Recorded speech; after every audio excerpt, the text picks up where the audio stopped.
Is Google making a play for Azure? Well, let's talk about that.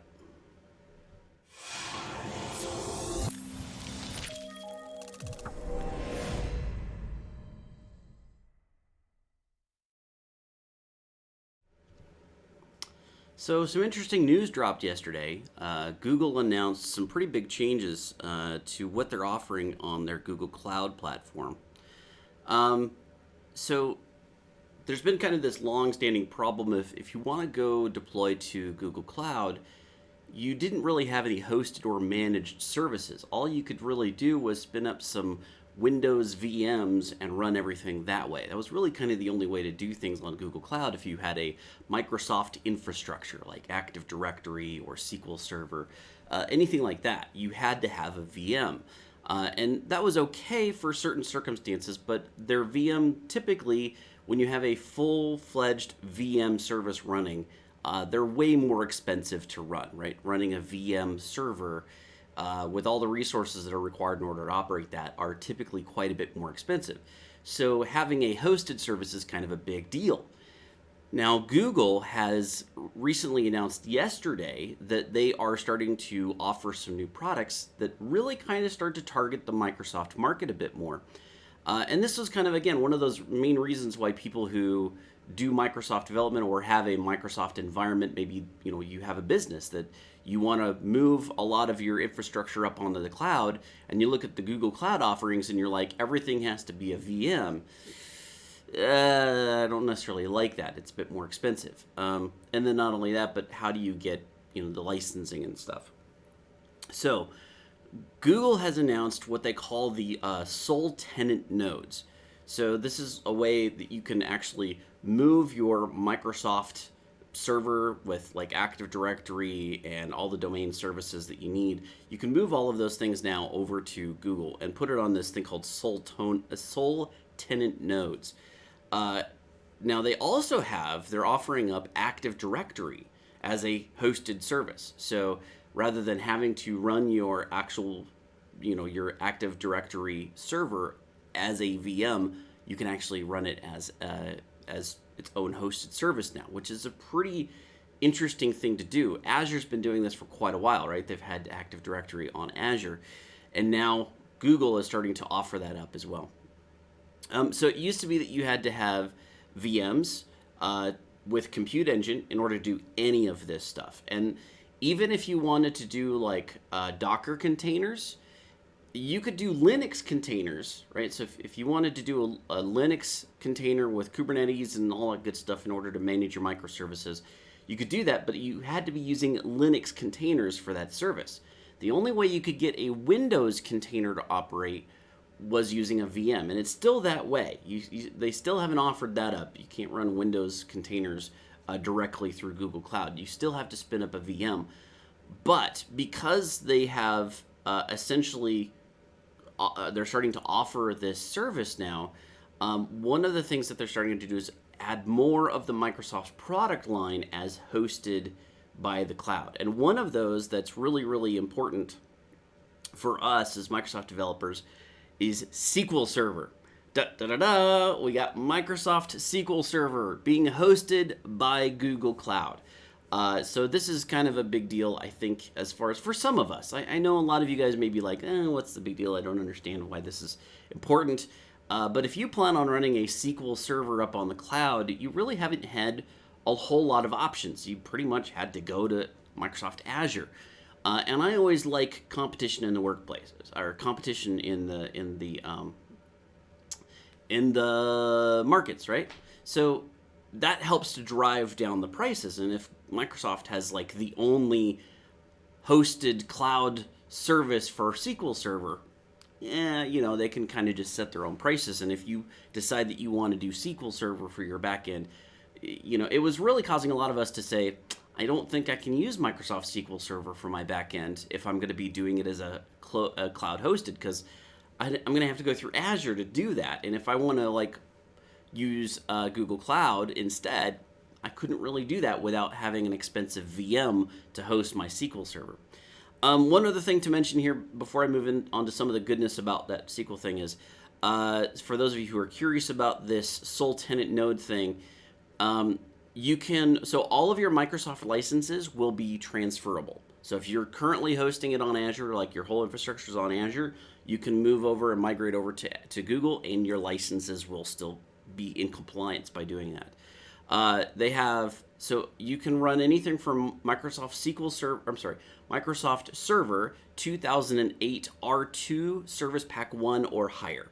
So that's pretty old. I mean, we're talking, I guess, I'm trying to think of when RC2 was released. I think it was probably around 2000, end of 2009, early 2010. I'm not quite sure on the timetable, but still, we're talking about 9 years old technology. So it's 9 or 10 years old. Is still transferable. So even if you have a really, really old architecture, you can still transfer it over to Google. That's good. Also, Windows 7 Service Pack 1, and that needs to be 64-bit or higher. So, and then, of course, all the stuff in between, like all the newer operating systems. So if you're running, any of the newer versions of Microsoft Server, Windows Server, or if you're running like Windows 10, like all of those things are transferable over to Google. Okay. So let's talk a little bit about this move to have SQL Server now as a viable option on cloud. So this means that you have a fully managed SQL Server on Google Cloud, right? So you don't have to worry about things like backups, replication, or patches, right? Those type of things, since it's a hosted service, those are all going to be things that are managed automatically for you, which is really, really cool. So one of the other problems of if you had a hosted VM version of SQL Server is what were you going to do with your backups, right? That's an extra bunch of space that you have to worry about on a VM.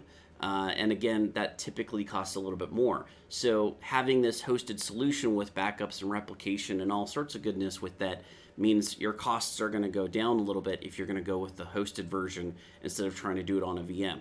I imagine a lot of developers or people that were looking at putting their infrastructure out on the cloud almost instantly saw the limitations of what Google Cloud offers for Microsoft and said, I can't do that. I'm just going to go over to Azure and just bite the bullet on the cost. So this is a pretty big play. This really could open up the markets, I think, for Microsoft developers to start looking at some other alternatives to Azure. And that's, I think, once Azure, so Azure recently was announced as like the #1 cloud service right now. It was announced that it had the highest market share, even over AWS, which was crazy. Now, when that happened, I think a lot of that really kind of reinvigorated what are the solutions that we have to offer and what are the reasons why people are going to Azure. So Google Cloud and Amazon both started looking at like, why is Azure so popular? And the big reason is because it's Microsoft. And if you're a Microsoft developer doing Microsoft things with Microsoft platforms and stuff, it's like you can't really go anywhere. So I think they're trying to offer more of these Microsoft products in order to capture some of that market. Okay, so network disruptions, right?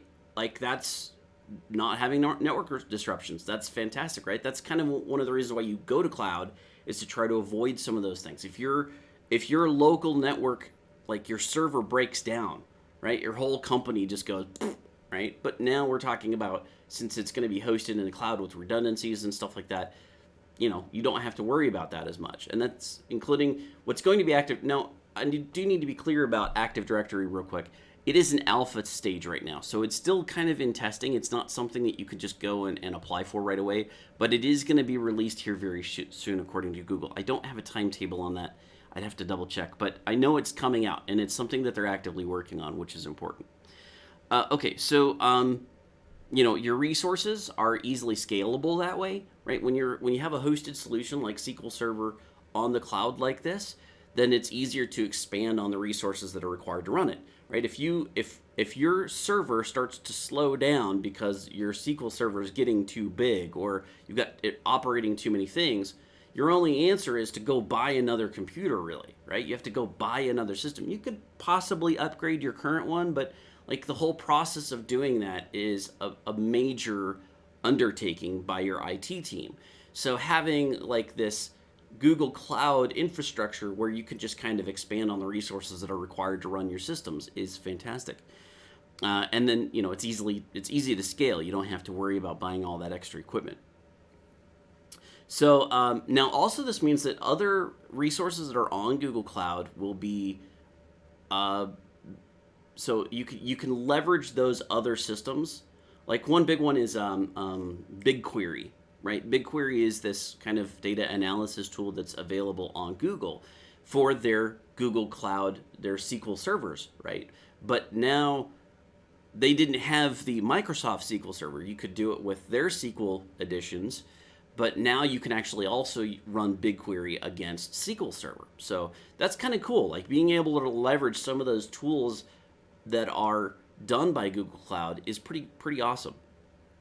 Now, again, this is obviously to me a big play at Azure, right? This is a big, like, we're trying to capture that market share. We're not able to get those people that are Microsoft developers or think about how many businesses are still using Microsoft as their network, as their infrastructure for managing their business. Like, it's the lion's share. Like almost every company I've ever walked on, they were using Microsoft, right? Microsoft Windows for their workstations, terminal server if they wanted to have like remote sessions for people. Then there was, to actually manage your user base, you would head to Active Directory. If you wanted to host a website, a lot of them were using IIS because IIS kind of supports just about everything. Sometimes they would use something like a LAMP stack. They'd have a Linux server sitting in the corner somewhere to run their website, or they would shift over to the cloud. But the bottom line is like the actual infrastructure of the company, since everybody's so used to Windows for their workstations, it makes sense that a lot of businesses were using Microsoft products. So like being able to now capture some of that market share for Google is a really big thing. Okay. So there are some costs involved, right? So what are the prices of these things? Because that's obviously going to be the next question. If you want to try it, you can actually use Express for free. So if you want to test out the service, you can actually run an instance of Express for free, but it's a free trial. I don't know what the limitations of that are. I didn't get a chance to dig deep enough on that. But if you want to go to like a SQL Server Standard, SQL Server Standard Edition, then that is 16 cents, like a little over 16 cents. It's like 16.46 so 16, yeah, so like 1.1646 of a dollar per hour per core, right? So that's kind of important to know is how many cores are you planning on actually operating, and then these are basically per hour. The next one is Web, which is like the really, really cheap edition of SQL Server that doesn't have all the bells and whistles associated with it. It's just kind of a basic SQL Server. Well, that's actually just a little over 1 penny. It's like, I hate how they do these pricings, but it's like 1 penny and 1/100th of a penny. So it's 11 hundredths of a dollar, I guess. Now, based upon that, if you start to do some of the calculating, like if you just start thinking about that, that means you could run a web SQL edition on Google Cloud for about 25 cents a day, and that works out to about $8.50 a month at full 24 hours, 7 days a week, right? So that's pretty good, right? $8.50 for a SQL server to run 24/7 up on the cloud. That's not a bad price. But again, it is the web edition. So if you're looking for like the full standard set of features and stuff, then it's going to be quite a bit more expensive. You're looking at probably somewhere more like $80 to $90. It's quite a bit more expensive. So then there's Enterprise, which is even double that at 39 cents and 9/100ths of a cent. So 0.399 of a dollar. So obviously, if you have a very large infrastructure, you have a lot of SQL data, your entire business operates off of SQL, then maybe you're probably going to want to go to the Enterprise Edition to get all those goodies and stuff. But it is definitely costly. All right. And that basically wraps it up. I will give you a couple of links to some articles that I found about this if you guys want to read a little bit more into it. And I'm definitely excited about this. Again, I'm really big on having some sort of competition in the marketplace for these things, right? It's really, really good. So, okay, so let's take a look at your questions. It looks like I only got one this morning. This comes from SAA Consulting. Wow, competition good. Absolutely. I'm with you 100% on board on that.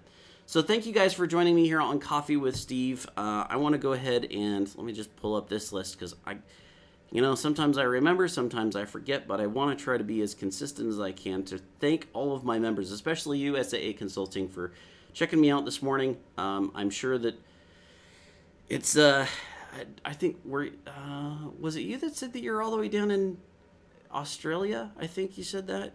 I can't remember off the top of my head, but I really appreciate you guys joining me in the mornings because, I'm still trying to get my day going, right?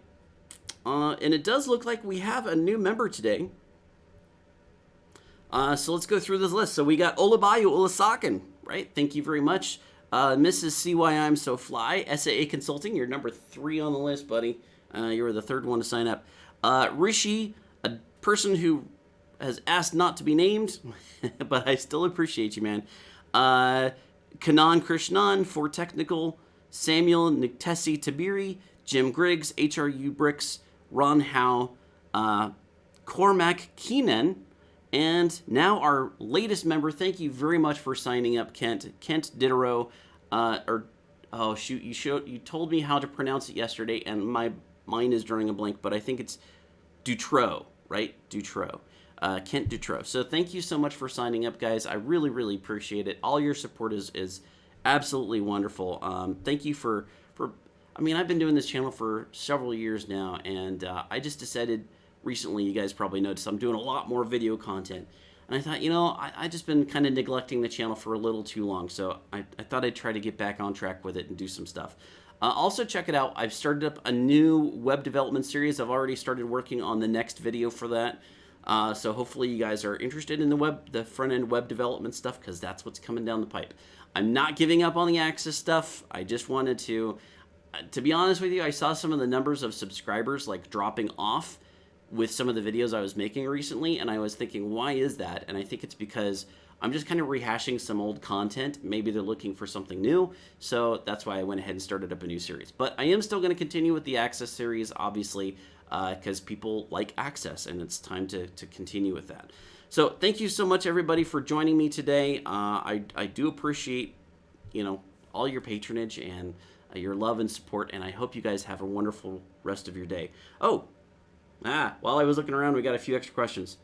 Paraphrasing, it's the data, stupid. Yep. Thank you.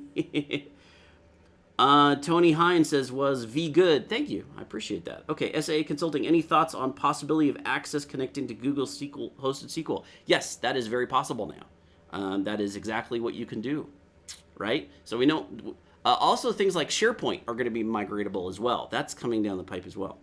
Almost Arkansas. Sorry, I got the location wrong. I think it was HRU Consulting was the guy that, or HRU. Oh man, now I'd have to pull up the list again. I forgot. HRU. I always forget names. HRU Bricks. I think it's Henry that's down in Australia. Okay. Let's see. What do we got? Keep the chats coming. Great way to start the day. Awesome, Kent. Thank you. I really appreciate that. Appreciate the support. Dutro. Got it. I did get it. I eventually got the last name. And agree with Kent. Thank you so much. Okay, guys. I hope you guys have a wonderful rest of your day. Thank you so much for watching. And again, good news coming down the pipe from Google. I'm really glad to see some competition coming out. Maybe some AWS stuff is going to come down the pipe as well. We'll see about that. So take care, everybody. Have a wonderful rest of your day.